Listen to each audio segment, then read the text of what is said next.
Hello, everyone. Hello, everyone. A very good evening to all of you. Myself, Dr. Jamuna, heading Clinical Excellence and Research Team at QurHealth. I welcome you all for today's webinar session on conquering diabetes, striking the right balance with medicine and power of personalized care monitoring. Firstly, for those who do not know about our company QurHealth, I would like to give a brief introduction.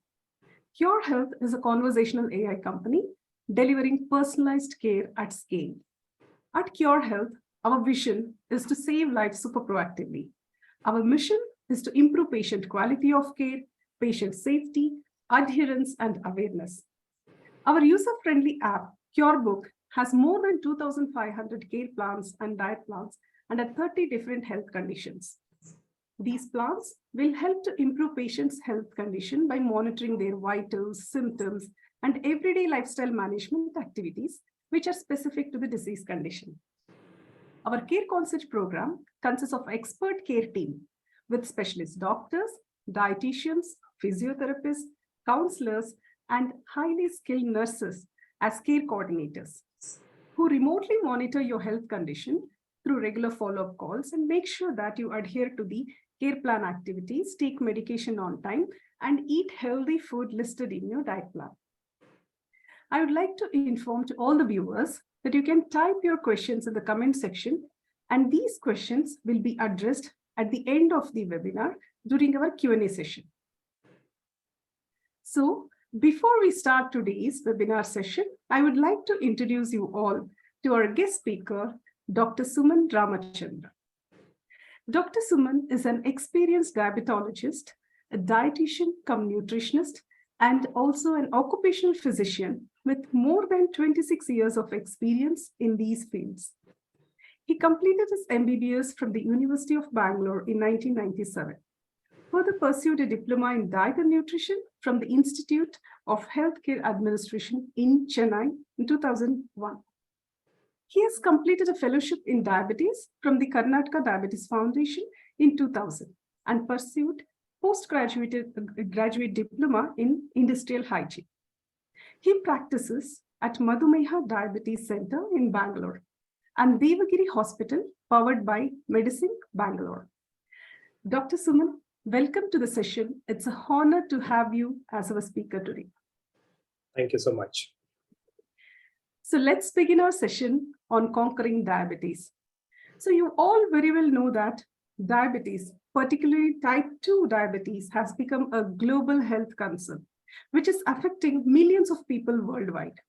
It is a metabolic disorder which is characterized by elevated blood sugar levels, resulting from either inadequate insulin production or the body's inability to effectively use insulin.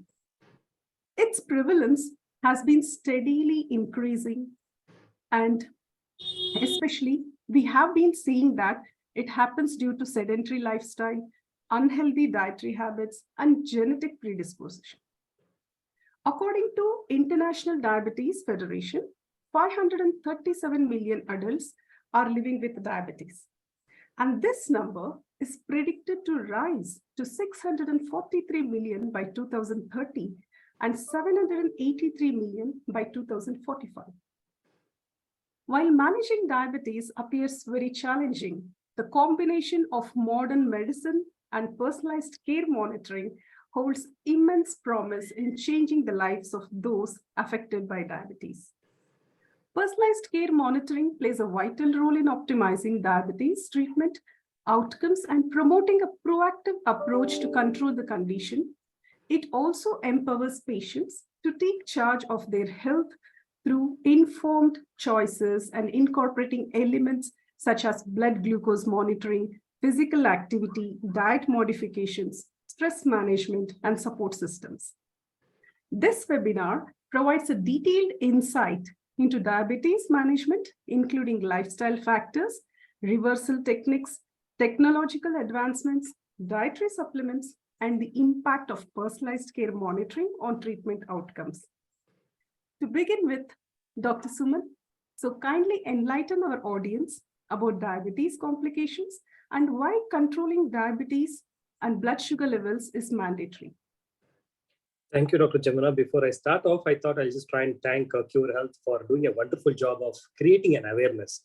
When we try and create an awareness, it's very important for us to understand about it. When we understand, conquering diabetes becomes much more easier. As you rightly pointed out, diabetes is a lifelong disorder. It's a chronic thing. Generally, you'll have to live with it and probably you'll have to know how to deal with it. Unless and until it is very tough to do it. We say that diabetes, once it comes, it can really hamper a lot of things, right from starting with a eye damage to a kidney damage to a heart damage to a leg damage. All those things can happen. These are all the complications of diabetes. But why are we so worried about diabetes? In fact, as you rightly pointed out, there are so many million people suffering from diabetes. There is a saying, what we say is diabetes everywhere, only a few persons to spare, is what the real thing is really happening across. Well, if you translate the number of people suffering from diabetes, I would say that 1 in something like around 8 people are suffering from diabetes. That's a huge number. And whatever you're telling, that is the 60, 670 million people would be suffering from 2030. But I would say that shortly, these numbers we're going to reach much before 2020-30 only. Maybe 2020-28 only we might reach these numbers. So it's very alarmingly going up. So unless and until we understand this and understand the complication, what it can really happen, unless we do that, definitely we cannot really conquer the diabetes. That's what I feel. Yes, doctor, rightly said. So, and also studies have shown that the prevalence of type 2 diabetes among young adults aged 15 to 39 years has increased by an alarming rate of 56%. What are the factors that contribute to this increase? And what are the long-term health consequences and complications associated with developing this type 2 diabetes at a very young age? That's an interesting question, because generally what we say, the prevalence is growing in numbers. As I told you, let me be very frank in telling, 50% of the patients are undiagnosed. Even though we have so many numbers we are seeing, 50% is undiagnosed because they don't have any symptoms. Unless and until you have a symptom, you don't go to the doctor, you don't check it out. When you go to a doctor for some dental extraction or an eye surgery, when you check it out, you detect that you're a diabetic. So that is the huge numbers what we are talking. When coming to the prevalence, why is it increasing in numbers? What are the main factors for this? I would say that obesity is one of the main factors, because of late we are seeing childhood obesity. Very often we are seeing it because of the sedentary lifestyle, what we are leading in. Not only that, probably the rapid urbanization, what we commonly call, the rapidly urbanization has led to a lot of things, sedentary lifestyle, not doing the physical activity, not playing outside. All those things has led to that major complication leading to diabetes formation. We also say that, generally environment factor also plays a major role. In fact, what I was telling is most of my diabetic patients, when they are in India, automatically the sugar control is not so good. But when they go abroad, the climatical conditions improve so good that automatically, even though what they are following the same things, but their blood sugar control becomes much better. So environment plays a major role. We South Indians are more prone for diabetes. We South Indians have an high prevalence of diabetes. The genetic factors, what we have, all those things can really predispose to diabetes much more faster than what we really think. Not only that, the consumption of high sugar diet, what we commonly use, that is also one of the major factors. The junk foods, what we commonly see, commonly the kids are indulging into this. That is also leading to this. Even though we say we just want to take 1 or 2 days in a week or something, even that also adds on to that. And probably a lot of urbanization has led to people getting things at home, ordering things, getting things at home. That has led to a lot of obesity. That is one of the main thing what I feel that it can be. As I told you, diabetes is a lifelong disorder. The more it stays in the body, the longer it stays, the chances of developing the complication will be very high. So we always say that it's very important for us to make sure that these young people are treated and control the diabetes much more early. Yes, very true, doctor. And you already mentioned that it is a well-known fact that obesity is a significant risk factor for developing type 2 diabetes. So according to International Diabetes Federation, around 90% of individuals with type 2 diabetes are overweight or have obesity. So how does weight loss help in preventing or managing type 2 diabetes? So that's a very interesting question, because I already told that diabetes, one of the main reasons is obesity. Yes. Automatically, when you're obese, then automatically there is some sort of a fat formation, the fat tissue formation. This fat tissue starts depositing everywhere. It start depositing in the muscles, start depositing in the liver, start depositing in the pancreas, where the insulin production is hampered. All this can really happen. So automatically, when you're trying to reduce your obesity, when you're trying to lose weight, this fat cells can, degrade out, and automatically the cells can become more active. There is decrease in the insulin resistance, what we commonly call people who lose weight. Not only that, probably you can have a better HbA1c control. We say that for this height, we should maintain a certain body weight. If the body weight is more, then automatically the demand in the body is also very high. The body cannot cope up to that demand. So they might develop diabetes. For people who have diabetes, when you lose weight, then automatically the demand is coming down. So the requirement also comes down. The insulin requirement also comes down. So indirectly, if at all you're able to bring down the weight, you can definitely help diabetes to control it much better, actually. When we talk about controlling a weight, doctor, nowadays it's a trend that they want to reduce drastically 5 kgs, 10 kgs in a month. So most of our customers, we have been telling that is not healthy, and it has to happen very, very gradually, month on month, either like 2 kgs or 3 kgs, which is maximum. So most of our customers have this question. So please give your advice on this point. Yes, very true. Generally, what happens is whatever we do, it has to be structured programs. We cannot do it all of a sudden. We cannot become normal all of a sudden. So it's very important for us to gradually change it out. The body has to accept the change. Whatever you're thinking, probably whatever you've followed for your lifetime, you're going to change out that. You're going to do something better than that. So when you're doing that, then automatically the body has some time to require to adjust to that. So it's very important. Don't do anything in excess. Whatever it is, eating in excess is also bad. Exercising in excess is also bad. Just like that, everything has to be balanced out. Unless and until you balance it out, it's very tough to manage things. True, doctor. So pre-diabetes is also a critical warning sign, which is signaling a higher risk of developing diabetes if left unaddressed. So what lifestyle changes can individuals with pre-diabetes make in order to prevent or delay the onset of type 2 diabetes? And how can these changes be incorporated into the daily routine? That's interesting. See, I would say that I was telling diabetes diagnosis, you already told that it's almost like around 535 million people suffering. When we look in the pre-diabetic state, what is the pre-diabetes? A diabetes stage before they develop diabetes. It's called as a pre-diabetes. Whom are the people who develop this pre-diabetes? People who have got a family history, who got a stress level is very high, who are obese. All those people are land up in a pre-diabetic stage. How do you diagnose? When you just do a blood sugar evaluation, we get to know that the blood sugars are not a value of not very high to call as a diabetic and not a value best to call as a normal person. So these people are called as pre-diabetics. So these pre-diabetics, what we always recommend is depending on what they are into it. For example, if the person is obese, we always say that if you are obese pre-diabetic, I would say that kindly bring down the weight. That can help out in controlling the diabetes, preventing the diabetes much more earlier what you're expecting it out. Not only that, the physical inactivity. That is one of the commonest thing what we are really seeing across. A lot of people, stress work is there. They sit and do the jobs. They work in the home. Automatically, the working hours has drastically gone up. 10 to 12 hours, 14 hours they work. That is one thing which is causing a lot of sedentary lifestyle. So we always tell these people, if at all if you have a very much of sedentary lifestyle, kindly ensure that at least spend half an hour to 45 minutes of in a day to work out, do something. It could be simple walking, swimming, jogging, whatever they feel like, they should do it. Unless they do that, they cannot prevent it. And I also say that, taking more of a sweets, in case if you have a high habit of eating more of a sweets, kindly remove that indulgence. That also can help out a lot. And stress level. Commonly we see in this practice, what we see is most of the people having a lot of stress, stress at work, stress at family, all those things can lead to that. How to take out the stress of the body? I would say that just the mere walking is a good thing. Doing some kind of an yoga habits or some exercises, all those things can be really practiced across. When we are trying to do all those things, the people who are in the pre-diabetics can postpone the diabetes by 8 to 10 years. That is one thing, it's very phenomenal. So it's very important for us to diagnose pre-diabetes very early. When you diagnose pre-diabetes early, then bring in all these changes so that you can prevent it for a longer time. Yes, Doctor, true.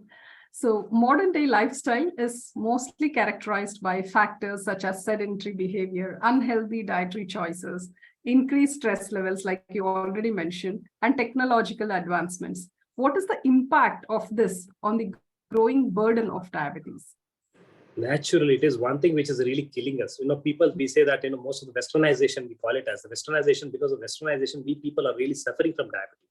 That is one of the reasons. The genetic factor for a South Indian is very high. So automatically, when all these predisposing factors are there, it will really, hamper a lot. For example, earlier, people used to go to the market to buy vegetables. Now what they do is they do it online. They send it online. They come it online. Then what happens is when you are doing this, it's not that the technology they are trying to use it, but unfortunately they are trying to miss that the opportunity to go out, mix with people. When you mix with people, only the body immunity level goes up. You do walking, you do sweat a lot. All those things has to happen. It has to be like a normal phenomenon. Don't too much indulge into the technology. Just slightly move away from the technology and be a traditional person who could really do normal things. I always feel that can help out. If not, the burden of diabetes is going to be double, triple, and whatever the targets we are talking, it will be shortly reached within 2-3 years old. Yeah. And also, doctor, stress levels, which is a major factor nowadays. And True. we see that most of them have work stress or family stress or some financial stress. So this is a major concern now. So, doctor, let the audience know like how important it is to control the stress levels and keep their mental health at peace. That's true. Actually, generally, there was a lot of articles which clearly say that people who have got a mental problem or a stress problem, then automatically the control of the diabetes becomes much more bad actually, because they don't get a good control of diabetes. No doubt, whatever kind of medication we try and use it, no doubt whatever kind of a diet we follow it, unfortunately the control will not be so good. So it's important for us to get a mind balance. Mind balance is really needed for a diabetics to get a good control and control diabetes. Thank you, doctor.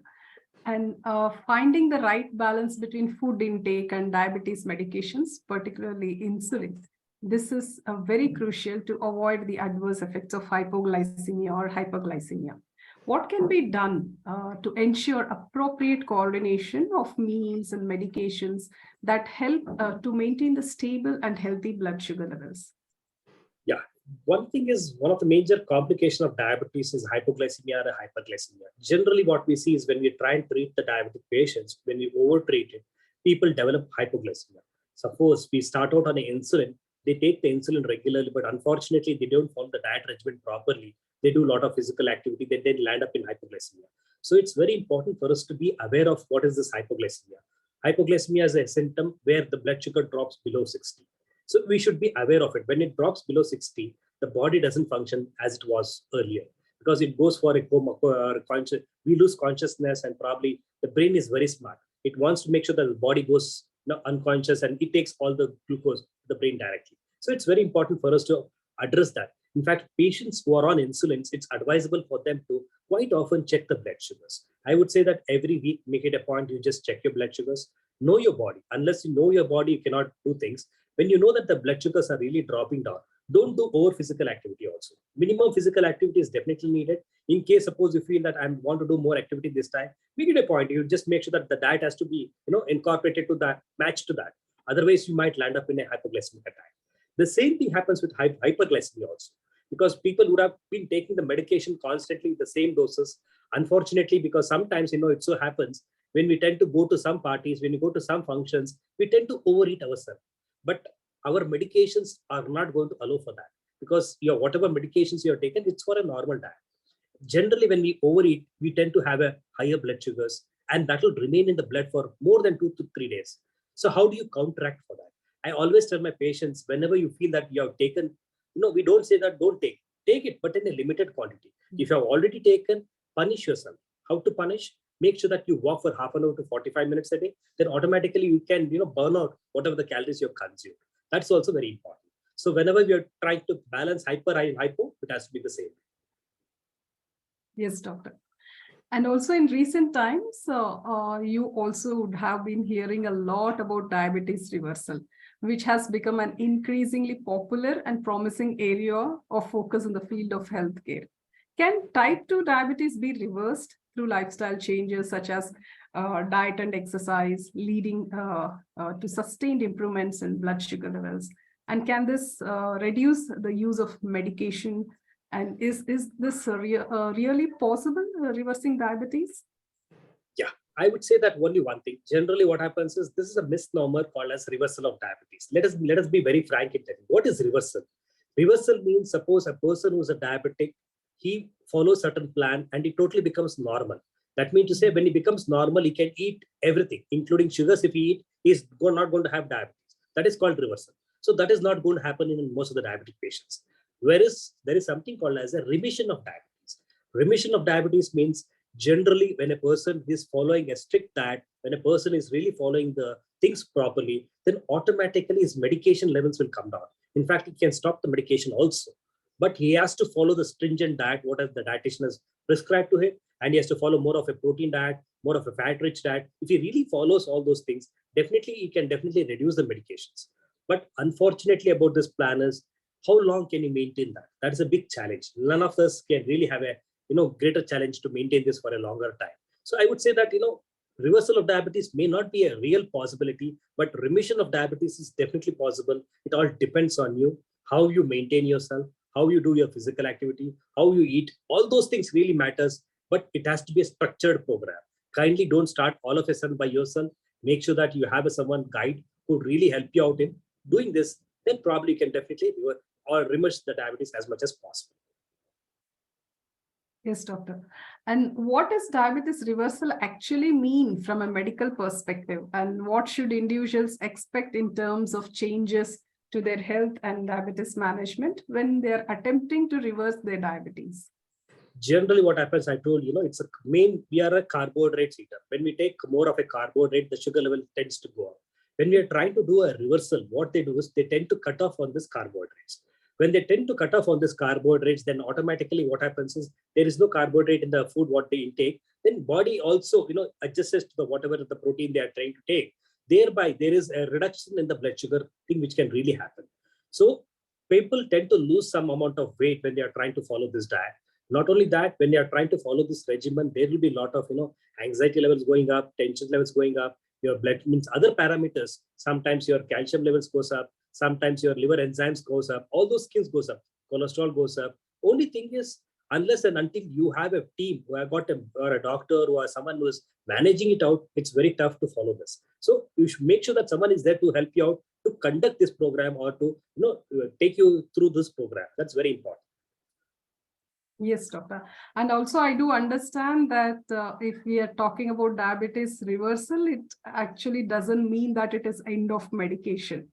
And please let our audience know the role of medication during the process of this reversing diabetes.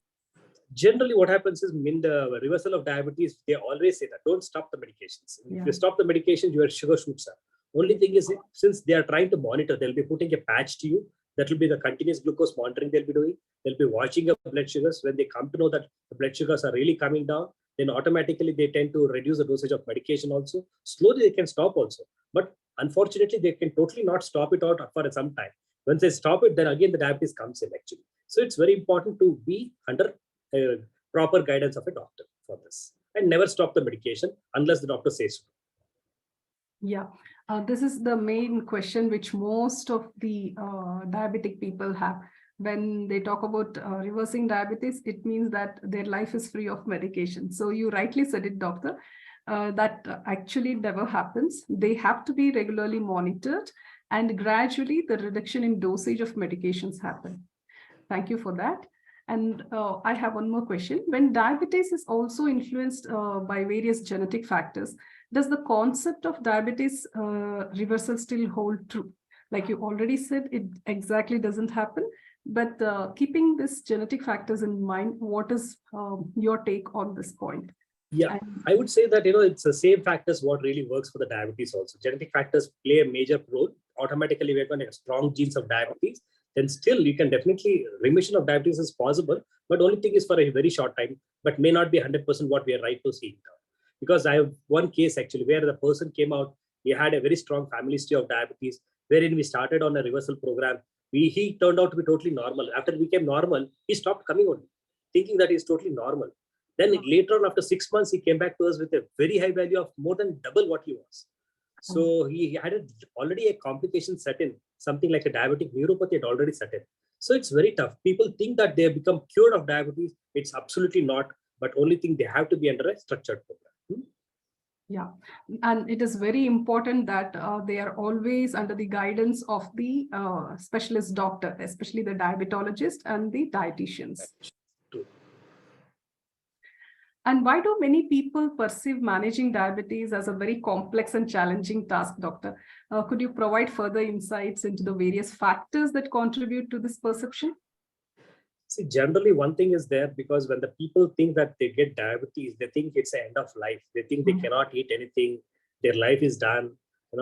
It's a bad thing they got it. All those things they really think.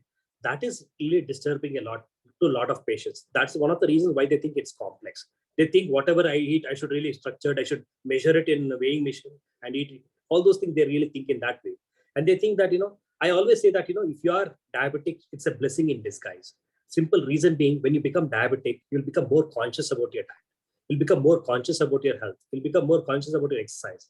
When you're trying to do all this, your body will be more fitter than us. So it's important. I always say you're not a diabetic, you're a sweet person. You're becoming more a sweeter person. So think it in a positive way. Never think diabetes is complex, unless if you think that, control becomes a big challenge for you. Because what happens is, whenever you go out for a party, you think, oh, I cannot eat that, I cannot eat this. We always tend to look in things what we cannot do. We always don't tend to look in things what we can really do. There are a lot of things what we can eat. Definitely you can take all those things. That is one thing we should take it in a positive way, and never take diabetes as a complex. Diabetes is very simple, very easy to manage, provided you know what to do and what not to do. Rightly said, doctor. Thank you. And nowadays, there are several home monitoring application-based solutions which are available that help in diabetes management, like glucose monitoring apps, carbohydrate counting apps, fitness and activity tracking apps, health records, and so on. So what are your views on the use of these apps that assist in diabetes management? Could you provide further insights into the potential benefits and consideration associated with these technologies? That's very interesting. See, basically, I will say one thing. When the patient comes to us, we write the treatment to them and we say that kindly follow it out. Patient goes back. When they goes back, they comes back after only 3 or 4 months, or maybe when they have a problem, they come back. This time, they are totally unmonitored, because when they are not monitoring themselves, then automatically sugar can be up, could be down, could have a various things. So we need a marker. Whenever we think of marker, when we require, whenever we send our kids to the school always does the test and gives the report card of the kid, telling that this is the thing what the kid is doing across. Similarly, when we are trying to use this kind of a technology, for example, using continuous glucose monitoring or an app wherein we can find out what they're doing, calorie counting, all those things can really guide the patients, telling that, yes, this is one thing what I have to follow. Suppose if I eat idli, this is my blood sugar, what it goes up. I'm aware of it. And suppose, person to person, there is a lot of variation. Suppose if I take idlis, my blood sugar might shoot up to 100. For other person, it might shoot up to 200 also. So it is very important for us to understand our body. To understand the body, this technology can really help us a lot. So it's very, very important and very eager. In fact, we call it as precision medicine. What we do is, whatever treatment we give, sometimes treatment also works to some patients, doesn't work to other patients. One size doesn't fit all. Like that, these are all the technologies what we should leverage on, take advantage of it, and use it to the fullest. Only by doing so, we can never think that using technology is cumbersome, can lead to all those things. Very simple technologies are available offline. Only thing is, make sure that you're aware of it and follow it. Yes, doctor. And like you rightly said, these technologies definitely help the diabetic patients to keep a track on their blood sugar levels. And it also helps in maintaining their lifestyle activities, especially the fitness thing. And also, like I already mentioned in the beginning, our app, QurBook app, our main purpose is to make sure that we ease the patient's life and help in improving their health condition. So, and also, doctor, can the combination of medication, personalized diabetes monitoring, and management programs, can these effectively reduce the complications of blood sugar levels among all these diabetic individuals? Why not? Yeah, definitely. Because all this, I told you, all these apps can help out in controlling the diabetes. When you control the diabetes, then automatically your complication also comes down. That is very important, because, we always talk about diabetes. We, in fact, most of the patients come back and tell me, doctor, you told diabetes is going to cause that, diabetes is going to cause this, but nothing has happened.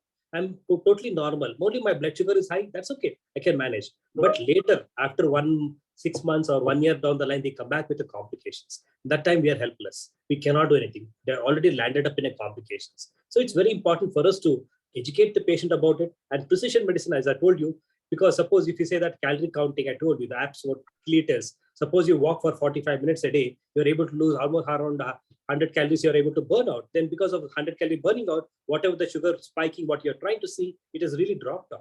So that kind of a precision is always there for most of the patients to depend on, rely on. So it's very important to really follow the technology as such.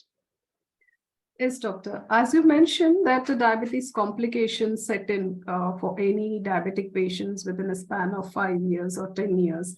And also, especially for those who have not controlled the sugar levels, it sets in at a very early stage. So maintaining blood sugar levels is very important in order to prevent these complications of diabetic nephropathy, diabetic neuropathy, or diabetic retinopathy. Now, I have one important question, doctor. When we say diabetes reversal or re-emission of diabetes, if at all in a particular diabetic patient, this complication has set in, for example, diabetic nephropathy has set in, is it possible that they can come out of that complication if they try to control their sugar levels? See, it all depends on what stage of nephropathy they are into. There is something called as 5 stages in kidney failures. First 1 to 3 stages, definitely they can reverse back. If at all, if they detect early, if they try to follow the diet properly, in fact, they follow the medications properly, keep the diabetes under good control, definitely they can reverse this back. But in certain set of patients where they cross beyond the 3rd stage, it's very tough for them to pull us back. But still, that doesn't mean that they can definitely land up in a major complication. Even at that stage also, we can tell the patients, if you can really follow, you can further prevent the damage can happening. Maybe your lifespan can go up 5 more years than what it has been expected earlier. So that is one thing. Irrespective of whichever stage they are in, they have to follow things. Unless and until they follow, they cannot prevent the long-term complications. And in most of the diabetic patients, the first complication that sets in is complication related to the eye, that is retinopathy. So you would have treated till now thousands of diabetic patients, doctor. So what is your take on this diabetic retinopathy especially? No, that's a very funny thing. Generally, whenever I tell my diabetic patients, sir, I think there is some damage for your eyes, they'll laugh at me. They'll say, doctor, you're telling me the eye damage, but nothing. I'm totally seeing everything is fine for me. I'm really not able to see anything. I made problem as such. Why are you seeing that? Well, then I'll have to take a photo of the eye and show them what it is. Generally, what happens in diabetic retinopathy is it's bleeding, which really happens inside that. The screen of the eye loses the vision. Once that happens, then only then the patient come to know that they got a diabetic damages. So it's very, very, very, very much complicated, very debilitating for the patients. Without looking properly, without able to see things properly, they cannot adjust the insulin dosage. All those things can be debilitating for a lot of patients. So diabetic retinopathy is the first complication of diabetes. What sets in? It sets in usually after 8 to 10 years of diabetes if you're not able to control it. If you're able to control diabetes well, you can really prevent this complication for lifetime. Definitely can prevent it. But once it sets in, it keeps going. No doubt you control your diabetes. No doubt your sugars are good control. Still, in spite of that, the blood sugar, the damage, eye damages keeps becoming worse and worse. Then they might need laser, they might need injection surgeries. All those things can need. So it's very important for us to address or maybe identify this diabetic retinopathy, and whenever we diagnose and treat them, they always becomes much better. Yes, doctor. And also likewise, we have also been hearing that most of the diabetic patients will have the neurological disorders, especially they start with the itching of the skin and the tingling sensations in their hand and feet. So what is the initial sign that this neurological effect has started, that is neuropathy has set in case of diabetic patients? Generally, what happens is the neuropathy is the pain in the legs, what we call it as. Generally, what we say is when they go for the bed, when they finish their day's work and they're off to the bed, when they are off to the bed, only then they realize there is something called as a tingling sensation in the legs or a burning foot is there in the legs. That is an indication telling that diabetes has already started damaging the nerves. What it does, I'll say that there is something called as a nerve sheath. There is a nerve which has got a covering. It's called as a nerve sheath, just like a cloth. This cloth is eaten away by the sugars, then automatically the nerve gets exposed. When the nerve gets exposed, they start feeling this tingling sensation or the burning foot, what they call it. They cannot sleep well. They feel that it's too much, causing concern for them.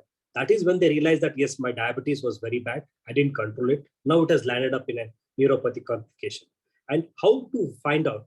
Probably what we can tell is we can just tell the patient to close his eyes and start touching his feet. There is something called as monofilament. If you touch in that, we can get to know whether the feather touches, they are able to feel. Sometimes they tend to lose their sensation also. Because of that, they develop the gangrene. Because I told you, because of loss of sensation, we don't tend to pull ourselves, reflexes are lost. So when we step on some thorn or something, it goes inside the leg, and that causes the gangrene of the leg actually. So it's very important for us to look into that. And there is also something called as a nerve conduction test. We call it as NCT, where we do a study of the nerves to find out what is the extent of damage of the nerves which has happened for this. That is also possible to find out what is the nerve damage it has happened to the patient. Rightly said, doctor. And also, already you had mentioned very clearly that obesity and diabetes go hand in hand. Likewise, cardiovascular diseases are always in correlation with diabetes. So most of the patients who do not control their blood sugar levels when they are diabetic are prone to cardiovascular diseases. Please enlighten our audience on this point out. In fact, we say that diabetes is very dear to heart, meaning to say is patients who got heart problems or who are diabetic patients, they don't develop chest pain. That is one of the sad part of the diabetes, because you never know that you got a chest pain. Probably you already have an heart attack only when you do an ECG or when you do an echo or when you do a treadmill, we get to know that the patient has already had an heart attack, but the patient has not experienced it. So that's very important. Why is it? Why is it? What is the reason why the diabetic patients don't have this, lack of pain or something like that? Generally, what we say is high blood sugars can lead to high cholesterol formation. Because of the high cholesterol formation, that can lead to the heart block. Because of the heart block, there is autonomic neuropathy which can happen, and thereby causing the lack of pain. What the patient expresses there is not seen in these patients. So because of the blockage, that can also lead to cardiac elements. So it's very important. Diabetes, even though it looks very simple, but provided you have to evaluate everything, right from evaluating your eyes, right from evaluating your kidneys, and evaluating your heart is also very important. Checking out for your cholesterols, checking out for your other parameters, for example, your ECGs, your treadmills, your echogram, everything has to be done. Unless and until we do that, we never know that there is a problem in the heart. Do that and make sure that diabetes are controlled well. Yes, doctor. And also the role of the therapeutic diets in managing chronic diseases has gained a lot of attention in recent years. So what is the significance of dietary management in diabetes care, and what are the challenges individuals face when they are trying to implement this effectively? Yeah. See, generally it has been said of, there is a small saying, take food as less as possible. Otherwise, you'll start taking food as medicine and medicine as food, something like that. So it's very important for us to measure our things, what we take. Therapeutic diet is a sense, make sure that the diet, whatever you take, has to match with whatever the problems you have. For example, we say that clear liquid diet, we say for most of the patients, when we feel that there is some sort of a kidney stones in them. You need to say is, we need to flush the kidney stones out of the body. Just like that, there is something called as a diabetic diet. In the sense, what are the carbohydrate counting should we do? All those things has to be done. For example, there is something called as a kidney diet. In the sense, kidney diet, what happens is, generally we tend to avoid more of a protein-rich diet, wherein it can hamper the kidney functioning, or it can even destroy the filters of the kidneys. Thereby, it can cause things. So this therapeutic diet or the diet which can help out the patients who are suffering from particular problems to come out of the problems. This is called as a therapeutic diet. But the challenge about this therapeutic diet is, that is one thing which always very tasty. If at all, if it's not very tasty, people tend to move away from that. They don't want to follow it for a longer time. So it's very challenging for the people. But still, just thinking that your life is at stake, make sure that you follow this diet. Maybe occasionally, sometimes in a day you can cheat it, sometime in a month you can cheat it, but generally not on a regular basis. If you can really follow that, we can do things better. That is one thing. So we always say therapeutic diet is very important. Ensure that you talk to your dietitian. She ensures that you get a good proper diet. Yes, doctor. And that is what we are trying to do in case of our QurBook app. We have added various therapeutic diets for all disease conditions, especially diabetes. And we have made sure that the diabetic diet menus have all the anti-diabetic property foods, which have rich antioxidants.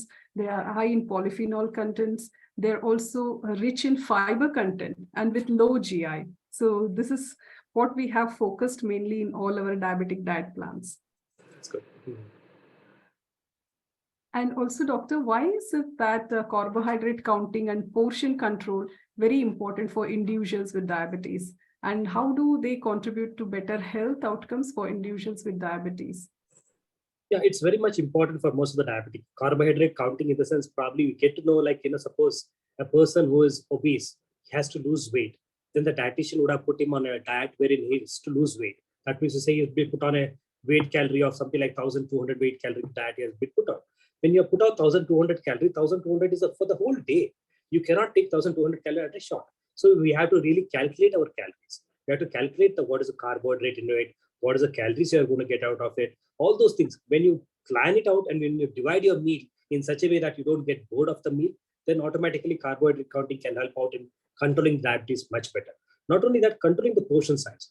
Generally, what happens in most of the manufacturing industries, it's all widespread menu.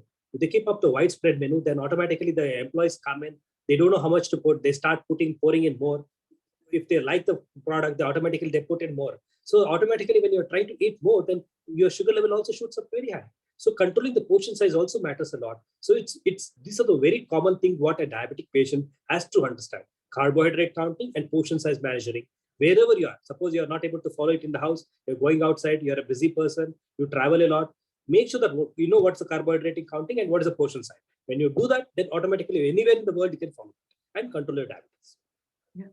And also, doctor, can these individuals with diabetes still enjoy their favorite foods while maintaining a healthy diet? Or do they need to eliminate those foods from their dietary choices? Additionally, how can these individuals with diabetes strike a balance between managing their condition and incorporating their favorite foods into their meal plans?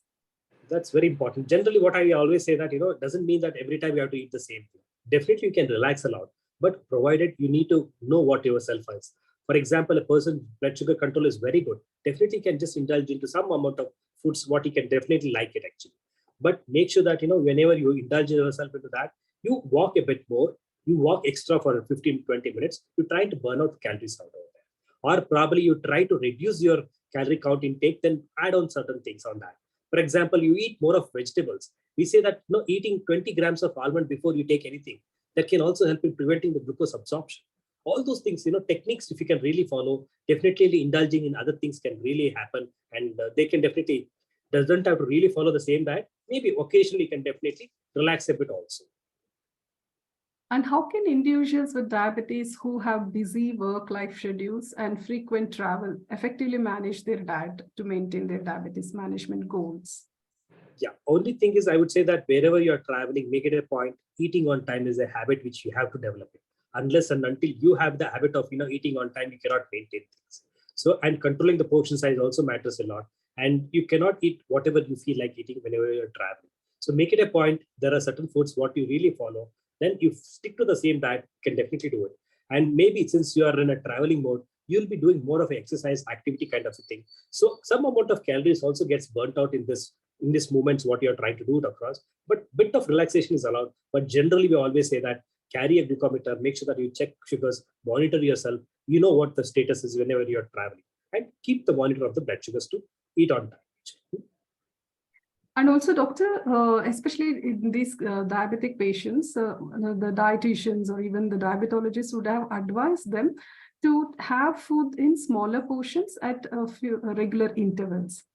So what we have been observing is they tend to overeat when the doctor has, and they try to say that doctor has advised me to do so. So can you please advise these diabetic patients what exactly it means to take in smaller portions and in regular intervals? Yeah, generally what happens is whenever we prescribe a diet for the patient, they say that, doctor, only this much, is it really sufficient for me? I do a lot of physical activity, my exercise, my activity level is too high. You think that this diet is going to help me out? I say that definitely it's going to help you out, sir. It's a mind which is really, has to be balanced out. And whenever we are talking of small frequent meals, why we talk about small frequent meal is when you take a heavy meal, then automatically the blood sugar what comes out of the meal is very high. For that, the medications what we give may not be sufficient. Maybe you need to do a bit of exercises and all this stuff, but unfortunately, it might really not help. When you place out a meal, when you're trying to eat small and frequent meals, the blood sugar spiking won't really happen. It will be very smooth rise and slow release what can happen. So automatically the sugars are not very high. So it can have a better glycemic control. People tend to eat 3 meals a day. I always say that kindly split it into 4 meals. It really works out very well. And also, I always say that before you start a meal, ensure that you take more of a vegetables and start your meal. That also can help out in speaking out the control of the diabetes. So it's very important. Diabetes is not that you have to cut down on your diet, all those things. You have to cut down. I do understand, but placing it out also, eating on time also matters a lot. And also, diabetic patients tend to feel hungry quite often. And because of this, they try to eat some junk food. So for these kind of patients who feel hungry most of the times, what is the healthy food which you would prescribe to them to eat frequently? Generally, as I told you rightly, generally what we say is most of the patients, whenever they say that I got an hypoglycemic doctor, they tend to do a lot of activity and they get into hypoglycemia, just they get into hypoglycemia so that they can eat sugars, sweets or sugar or jaggeries kind of a thing. But what we always tell them is kindly don't do that. Whatever food you have in house, eat that food. Don't indulge into sweets eating. The sweets eating, when the sugar shoots up, it takes a longer time to bring it down. So it's important for us to never to take any sweet when you are trying to have a hypoglycemic event. But only thing is, I always say that, once you divide your meal, then automatically you have some sort of a thing called as, free foods, what we call it as. Something like a vegetable salad, something like a, green leafy veg things, or it could be a glass of a buttermilk, or it could be some wheat crackers, what we commonly get it into it, or it could be some rice, puff rice. Even those also can definitely be taken in case if they really feel hungry. This will not really shoot up things. I say that drink 50 glasses of buttermilk. Your sugar will not shoot up. Your hungriness also will come down. So it's very important. To know what are the free foods, what you can take, so that thereby your hunger panics are kept under control. Yes, Doctor, rightly said. And can you also provide guidance on how to handle situations where blood sugar levels sometimes become very high and go very low? So what immediate action should individuals take in such instances? But if the blood sugar goes very high, never take a extra pill. Never pop an extra pill. Usually they do it. Doctor, I think my sugars have gone up. They suddenly take up one more pill. That can lead to a lot of hypoglycemic events. Better not to do that. Take the tablet, whatever the doctor has prescribed. Only thing is, if the sugars are high, give a chance for at least 1 or 2 days for the blood sugar to come down by doing other things. For example, it could be extra physical activities, or cut down on whatever extra things what you're trying to take. Bring down your diet. In fact, try eat more of vegetables, more of other things, so that the blood calorie count is very low. Thereby, you can bring down the blood sugars. But if the sugar goes low, that is hypoglycemia happens, never take any sweets. If you take sweets, again the sugar shoots up. Instead of that, take any food. It could be Mari biscuit, it could be anything. It could be a small idli, whatever it is, whatever you have in the house, kindly eat that. Don't take sweets as in that can also have an impact on that. So as we discussed earlier, the personalized care monitoring plays an important role in optimizing the diabetes treatment outcomes and also in promoting a proactive approach to control this condition. Can you provide an overview of various personalized care monitoring approaches used for diabetes management, such as wearable devices, continuous glucose monitoring, and telehealth solutions? Yeah. One is probably first we'll start out with the continuous glucose monitoring. Because generally what happens is whenever I used to treat diabetes, most of the patients used to come with a high HbA1c value. Even though the sugars was normal, their 3 months average was not getting under control. I was worried. What was the reason behind that? So when we started using this continuous glucose monitoring patch, we get to know that, what is the blood sugar level. Suppose we tell the patients to write down the diet chart, what he has taken, all those things. We monitor him for 14 days. After monitoring for 14 days, we get to know at what point of the time the blood sugars are going up and what is he taking at that particular point of time, so that we can cut down on that. That is also very important. There is something called as time in range. If at all, if the person is controlling the diabetes and the time in range is more than, if the time in range, we fix it up something like around 140 to 160 milligrams is the time in range. If the person's majority of the time is within this time in range, then we say that you are doing very good. Don't worry about other things. So that also matters. So continuous glucose monitoring is a blessing in disguise. In fact, for most of our pregnant ladies, we put that. We tell them to wear it and make sure that you check the blood sugars. When you wear it, you don't have to really prick the blood sugars, prick the hand to find out the blood sugars. It has got a reader. You could go take the reader near to that. It can give the readings. What are the blood sugar values? So these are all things which can really help out in helping setting. So continuous glucose monitor can really do that good. And wearable devices. We got a lot of Fitbit devices. What it does is it gives the step count. It tells what is the amount of steps you put in, what is the amount of calories you have burnt out, how are you doing good enough. All those things, it gives an idea of the patient about things. So it will activate, it will motivate them to do things. So that is very important for us to really follow and do things. So these technologies definitely it's a blessing in disguise. Earlier people used to suffer, but now that has really come as a boon for them. Use this and make sure that you control it. And also telehealth solutions, doctor. This has also been helping these diabetic patients. True.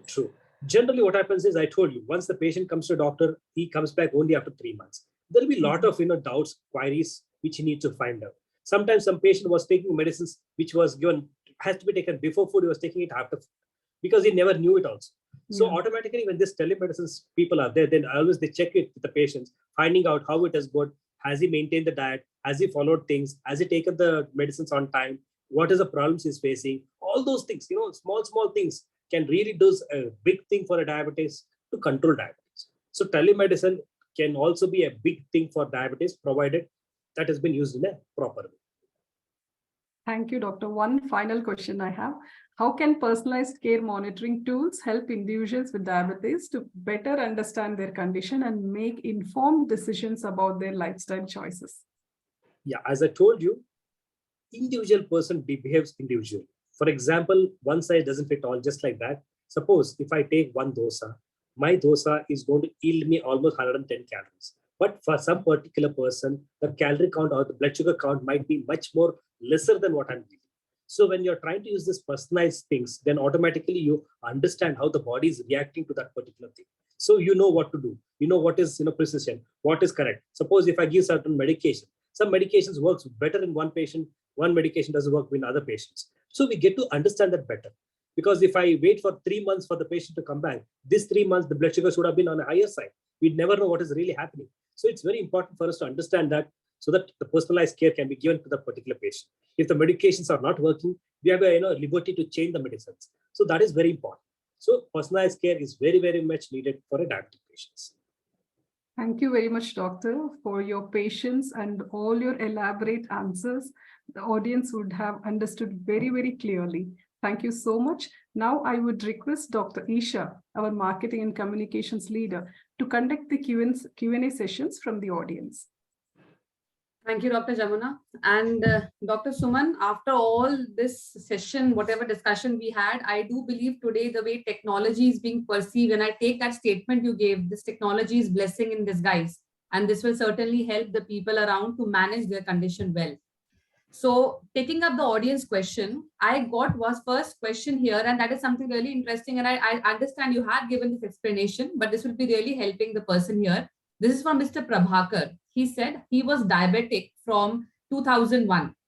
Since he moved to Middle East and his sugar levels shooted really high and also had hyperthyroidism, because of which he had to be on medication.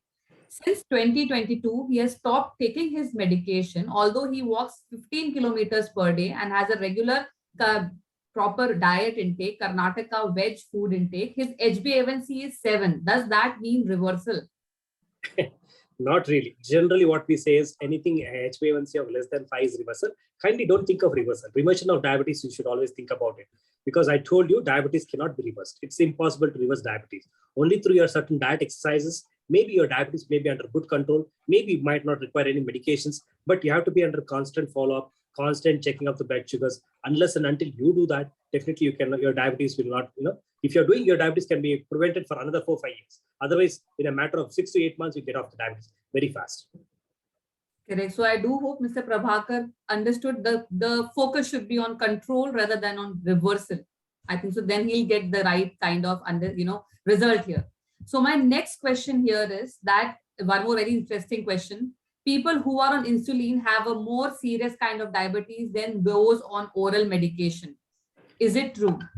It's wrong, actually. It's a wrong notion, actually. Generally, what happens is most of the Americans, what they do is they start the insulin right from the diagnosis itself. Because insulin is the form of treatment we have to really depend on.